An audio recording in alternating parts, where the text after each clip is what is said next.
Otieno munnafa akaseera kalipoota y'embeera y'obudde okuva ku kitongole ekikulu eky'eggwanga ekivunaanyizibwa ku by'embeera z'obudde wano ku UBC TV. Nze Anet Nakimbugwe. Obudde bwabadde bwakiddedde obunnyogovu awamu n'enkuba eyatonye mu bitundu ebimu mu ggwanga lyaffe era nga wezaaweredde essaawa 3 ez'amakya ga leero ng'eyatonye e Kampala yawezezza milimita 14 n'obutundutundu 6 ate eyatonye ku lubalama lw'ennyanja Nalubaale Entebbe yawezezza milimita 9 ate yatonye mu bukiika kkono bw'eggwanga erira yawezezza milimita 8 yo Ettororo mu buvanjuba bw'eggwanga yawezezza milimita 3 n'obutundutundu 9 ate olwo eyatonye e Jinja yo lwafuuyiridde.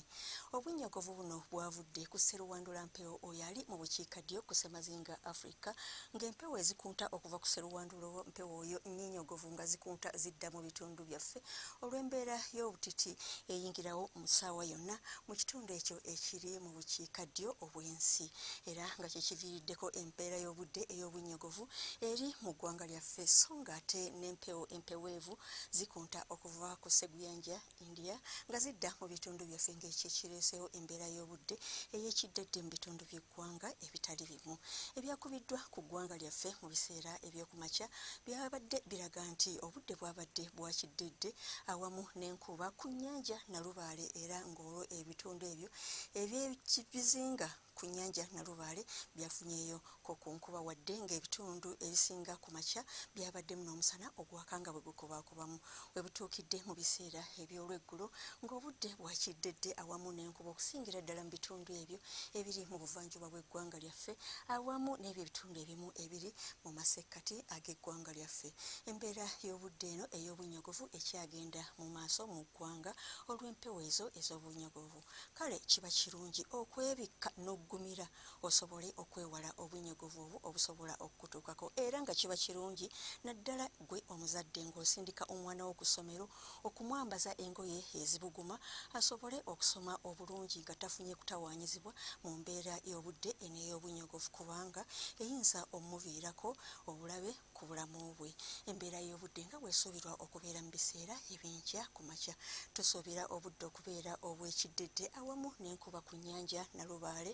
so ng'ate ebyo ebitundu ebiri mu buvanjuba bw'eggwanga lyaffe awamu n'ebyo ebitundu ebimu ebiri e Kabaale bisuubirwa okufunayo olufuuyirize. Ebitundu by'eggwanga ebisigadde byo bisuubirwa okubeeramu omusana ogwaka nga bwe gukubaakubamu. Embeera y'obudde eno esuubirwa okukyuka mu biseera eby'olweggulo ebitundu by'eggwanga ebisinga bisuubirwa okufunayo olufuuyirize ate nga temperature esuubirwa okulinnya okutuuka ku Celsius 28 mu ekyo ekitundu ekiri mu bukiikakkono obw'eggwanga lyaffe okuviira ddala e Karamoja okutuuka mu Arua olw'ebitundu ebyebulunguludde ennyanja Nalubaale nga Kampala Entebbe n'ebitundu ebirala temperature esuubirwa okutuuka ku Celsius 26 ate yo e Kabaale temperature esuubirwa okutuuka ku Celsius 24 olw'ebitundu by'eggwanga ebisigadde byo temperature esuubirwa okubeera ku Celsius 27. Ng'onootambulako okweyongera mu bibuga ebimu ebiri ku ssemazinga Africa nga mu Lagos, Bangui ne Addis Ababa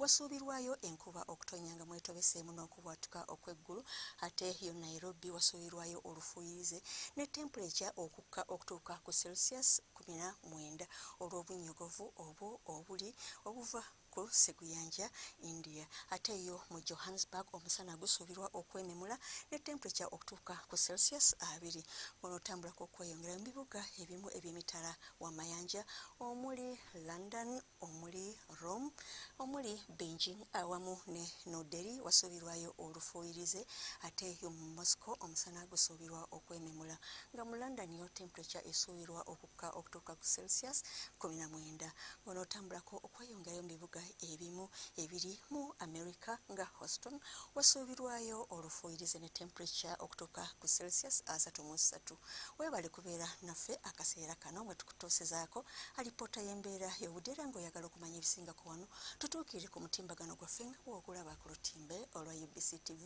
Nze Anet Nakimbugwe.